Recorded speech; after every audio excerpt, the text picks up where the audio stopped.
ಭಾರತಕ್ಕೆ Asia cup, ಆದರೂ ಸಿಗಲಿಲ್ಲ ಟ್ರೋಫಿ. ಭಾನುವಾರ ನಡೆದ Asia cup high voltage final ಪಂದ್ಯದಲ್ಲಿ ಸಾಂಪ್ರದಾಯಿಕ ಎದುರಾಳಿ ಪಾಕಿಸ್ತಾನವನ್ನು 5 ವಿಕೆಟ್ಗಳಿಂದ ಮಣಿಸಿದ ಭಾರತ ಪ್ರಶಸ್ತಿ ಪ್ರದಾನ ಸಮಾರಂಭಕ್ಕಾಗಿ ಕಾಯ್ತಾ ಇತ್ತು.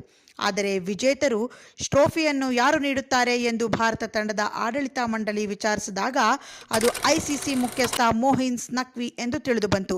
ಪಾಕಿಸ್ತಾನ ಸಚಿವರಾಗಿರುವ ನಖ್ವಿ ಅವರಿಂದ ಟ್ರೋಫಿ ಸ್ವೀಕರಿಸಲು ಭಾರತ ತಂಡವು ಸ್ಪಷ್ಟವಾಗಿ ನಿರಾಕರಿಸಿತು.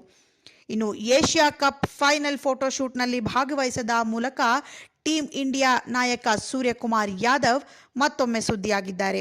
ಐಸಿಸಿ ಏಷ್ಯಾ ಕಪ್ನಂತಹ ಪ್ರತಿಷ್ಠಿತ ಟೂರ್ನಿಯ ಫೈನಲ್ ಪಂದ್ಯಕ್ಕೂ ಮೊದಲು 2 ತಂಡಗಳ ನಾಯಕರ ಕಪ್ ಜೊತೆ ನಿಂತುಕೊಂಡು ಫೋಟೋಶೂಟ್ ಮಾಡಿಸ್ತಾರೆ. ಆದರೆ ಈ ಬಾರಿ ಸೂರ್ಯಕುಮಾರ್ ಯಾದವ್ ನೋ ಅಂದಿದ್ದಾರೆ. ಇನ್ನು ಟೀಂ ಇಂಡಿಯಾ ಟ್ರೋಫಿ ರಹಿತ ಗೆಲುವನ್ನು ಸಂಭ್ರಮಿಸಿದ್ರು.